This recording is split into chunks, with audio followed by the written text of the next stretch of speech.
Hello, my name is Claire Alvarado, and today I'd like to inform you about the recent layoffs we've been seeing in the oilfield industry. About how much have you been paying to fill up your car recently?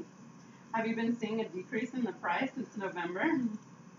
However it may be good for us, it might not be good news for the people working in oilfield service industries. Because of the recent drops in oil and gas prices, Halliburton has had to lay off thousands of their employees.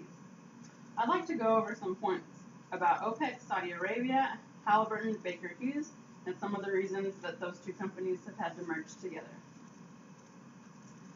A couple of reasons for this crisis have occurred due to the production in different countries around the world. The Organization of Petroleum Exporting Countries, or OPEC, consists of Iran, Kuwait, Saudi Arabia, and Venezuela. This organization was founded in the 60s, and they control about 80% of the world's oil reserves and about 45% of global production. One of these countries in particular has significantly increased its production of oil and gas. Saudi Arabia has surged its oil and gas production and can easily control our oil prices by cutting down on production, but refuses to because of having to break even on their budget in their country. There has also been poor economic growth in other countries and an increase in the U.S. production that there has been a weak demand. So what do companies do?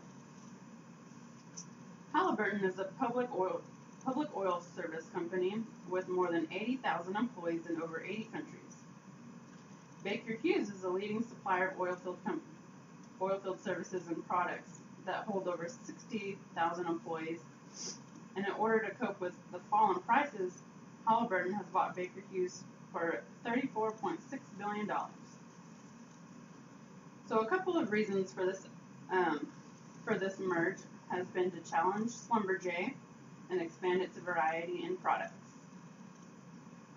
Since there has been less work to be done, they have had to lay off employees at all levels. Companies have tried to stay afloat by merging and then downsizing in order to profit. So we can see that some impacts have been on everyone. Saudi Arabia refuses to cut production. OPEC remains in control. Companies have had to cope to sustain reasonable profit. People have been laid off because of lack of work and lower amount of money to be made.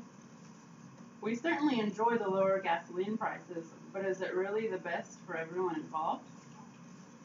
And that includes my presentation. Awesome!